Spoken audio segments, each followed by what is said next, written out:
Let's start with draft day, getting drafted for you. Tell me about it. What was it like? What was the experience like? Were you anxious, nervous?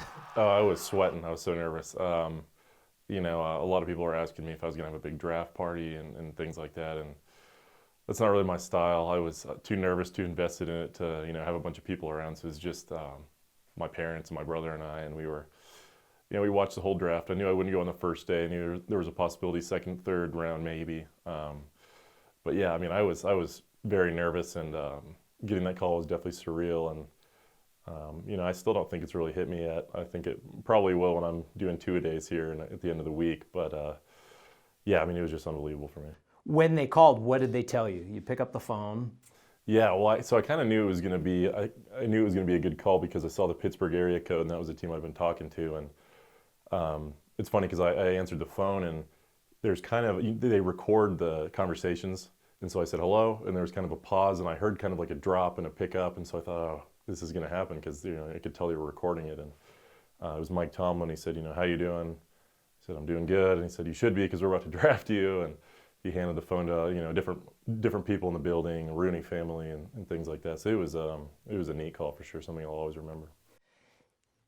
You wait your whole career, your whole life really, to make it to the NFL, I'm sure. What's it like now that you are one of those guys that have been drafted and you're going to be playing professionally? Like I said, I still don't think it's hit me. Looking forward to getting out there and competing, and I think it's definitely gonna be different than college football. It's my job now. Don't have to worry about school or anything else like that. And I'm excited. It still kind of sounds funny to call myself a professional athlete, but it's like you said, it's the thing I've been working towards my entire life. So it's really gratifying. I believe that everybody has a story.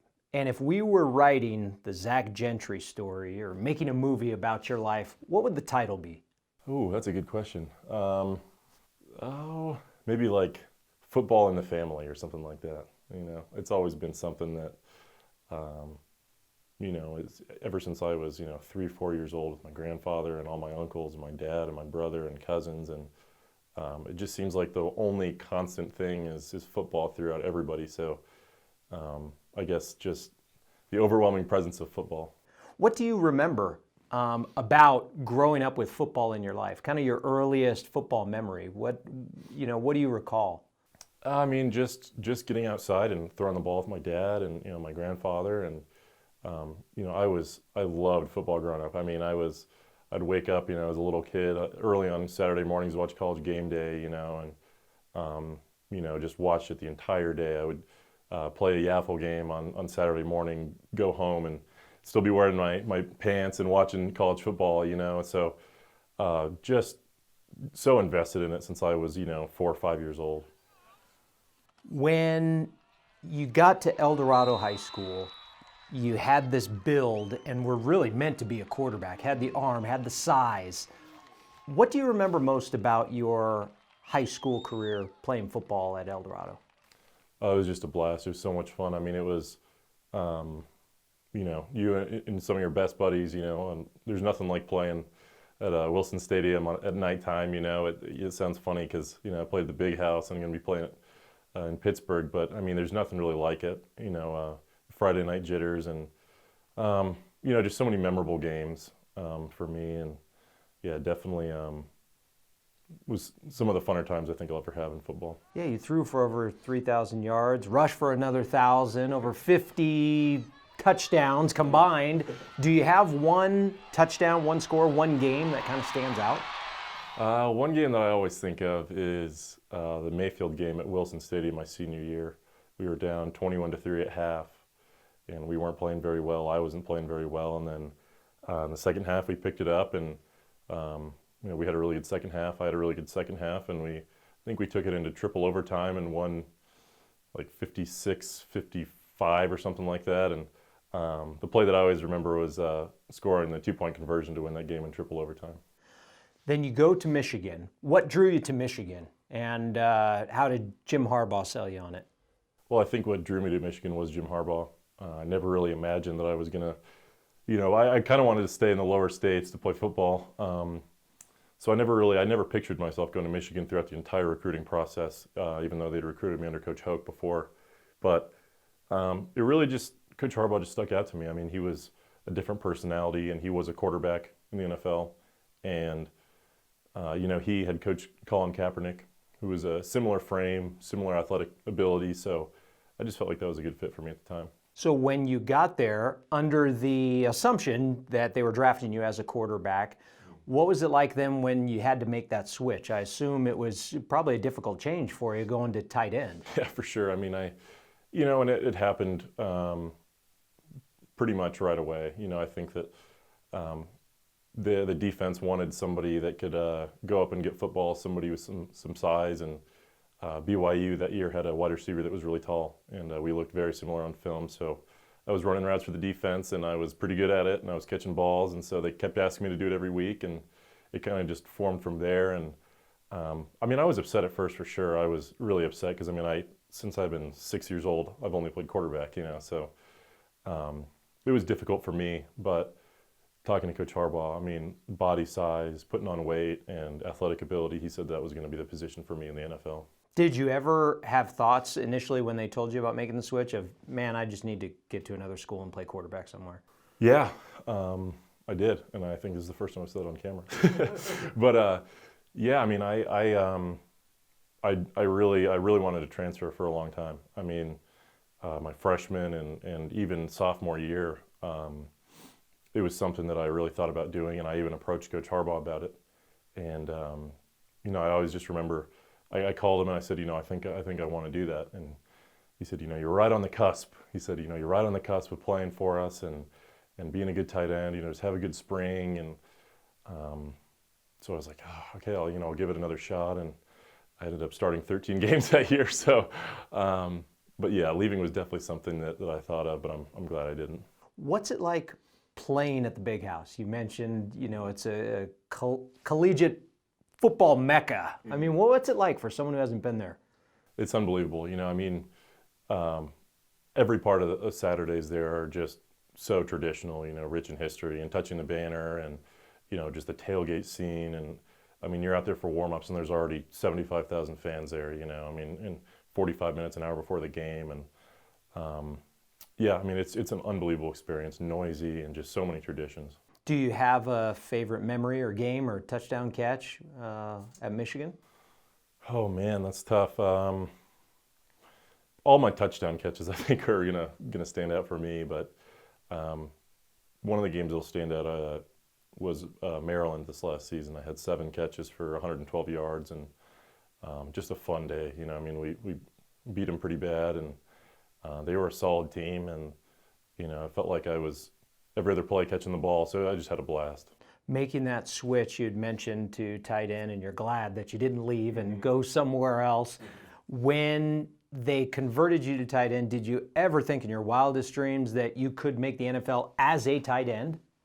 Yeah, I think so.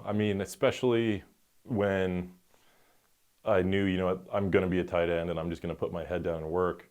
There's no doubt in my mind. I think, Coach Harbaugh had told me, that's going to be this position for me, and then if I produce the way I should, I'll be an NFL tight end. So that would kind of, help me out in my the mental part of it was hearing that from him. But at the same time, I was so competitive that it didn't really matter. I just wanted to get to the next level. Well, you were competitive at high school too, and not just in football. You were a multi-sport athlete. How do you think that prepared you for where you are now? It prepared me a lot. I love basketball. I still love basketball. I still miss it a lot. I wish I would have played my senior year of high school. But it helped me footwork-wise, Basketball is just a different game, different pace, different movements, and so a lot of hand-eye coordination too, so it really helped me a lot. Where do you go from here? And I don't mean necessarily physically what city you're going to, but what's the next step for you? What are your goals now? Your goal in college was to make the NFL. Now you got drafted. So now what's kind of your goal? What are you setting the bar at? Well, the goal now is, make the 53-man roster, which I think I have a really good opportunity to do. And, make plays, contribute on the team. And it really, for rookies and anybody in their first 4 years of that rookie contract, their goal is make that second contract, That's where, you start to really reap the benefits of the league. And so as of now, make plays, be as best I can possibly be, and get to that second contract. What's it going to take to make it to that contract? Have you talked to other guys that are in the league? How difficult is it going to be? Have they verbalized any of that to you? Definitely. I think, you have more free time as an NFL player. You don't have homework. You don't have class. It's all about football. So it's easy to get sidetracked. And I think that a lot of the guys I've talked to said if you just, stay in your lane, do what you're supposed to do, study the playbook, and stay healthy about everything else as well, that's how you'll succeed.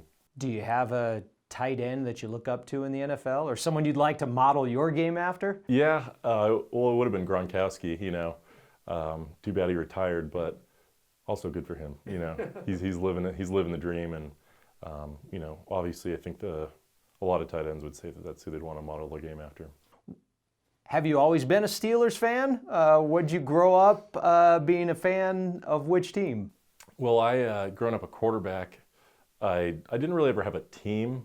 I guess when I was little, I liked the Packers because of Brett Favre. I was a big Brett Favre fan when I was little. And when he retired and went to the Vikings and retired again, I kind of lost interest in the Packers and didn't really have a team. So I'm kind of lucky I didn't grow up a diehard fan of any certain team. And I never had a problem with the Steelers, so I'm happy about it. Do you envision that first game, getting that opportunity to walk out onto an NFL field with fans and the Steelers behind you, that sort of thing?